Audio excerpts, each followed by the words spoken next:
Vous désirez acquérir un haut de duplex? Vous voulez signer une convention indivise pour un immeuble que vous habiterez? Vous vous demandez quelle est la différence entre une copropriété divise et indivise? Contrairement à la copropriété divise, le Code civil du Québec encadre peu les droits et obligations des indivisaires. Il dispose donc de beaucoup de latitude pour régir leurs rapports internes. L'indivision est une modalité du droit de propriété et, contrairement à la copropriété divise, la partie acquise n'est pas désignée spécifiquement par un numéro de lot au registre foncier. Les indivisaires sont propriétaires d'une quote-part de l'ensemble de l'immeuble.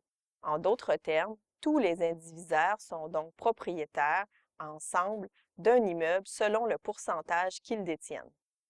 Le propriétaire indivis ne possède qu'un pourcentage des droits indivis dans l'immeuble auquel est parfois rattaché un droit d'usage, tandis que le copropriétaire d'un condo détient un titre de propriété sur son unité d'habitation et les droits indivis rattachés à cette unité. Cette forme de propriété s'applique aussi dans le cadre des relations entre conjoints, en matière de succession ou en société, ou l'achat d'un duplex ou triplex par plusieurs propriétaires. Signée par deux indivisaires et plus, une convention d'indivision régit le fonctionnement de la copropriété indivise et les rapports entre les indivisaires. Elle présente beaucoup de similitudes avec une déclaration de copropriété sans toutefois exiger la forme notariée. En vertu du Code civil du Québec, nul n'est tenu de rester dans l'indivision. C'est pourquoi certaines conventions ont pour seul objectif le report du partage. Rappelons que la durée du report ne peut excéder 30 ans, mais elle peut être renouvelée au terme de cette période. Permettez-moi de vous citer quelques-unes des clauses usuelles d'une telle convention. Le pourcentage de la quote-part de chaque indivisaire, une description des parties réservées à l'usage exclusif de chacun des indivisaires, des dispositions accessoires encadrant les relations entre les indivisaires pendant la durée de la convention, la description des charges communes payables par les indivisaires en fonction de leur quote-part, et finalement une hypothèque entrecroisée. Une telle convention doit de plus être publiée au registre foncier pour être opposable aux tiers. Au sein d'une copropriété en indivision, il n'y a pas de conseil d'administration. Tous les indivisaires participent au processus de prise de décision et administrent le bien en commun. Normalement, les décisions relatives à l'administration du bien sont prises à la majorité des indivisaires en nombre et en parts. Par contre, pour le partage ou le changement de la destination de l'immeuble, les décisions doivent être prises à l'unanimité.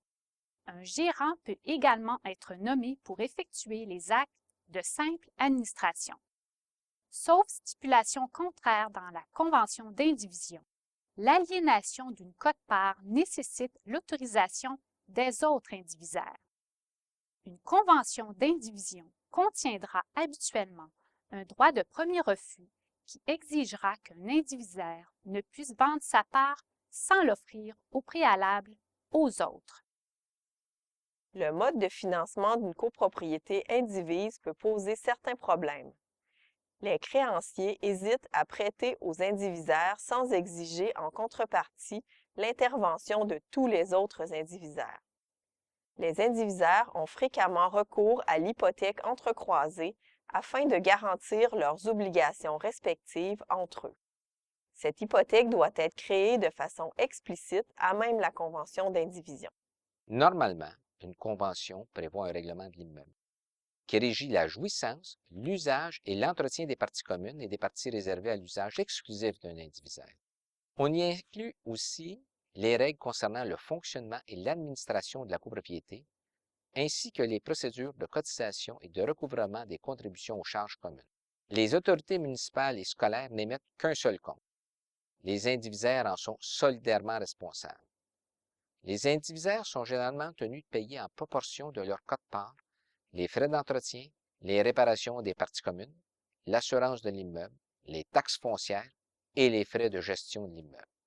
Par contre, aucune disposition législative n'empêche les indivisaires de moduler entre eux le paiement des charges indépendamment des pourcentages détenus dans l'immeuble.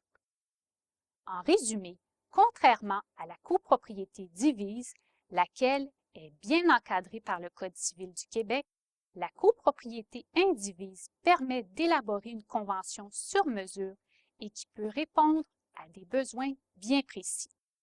Nous souhaitons que ces différentes informations vous soient utiles.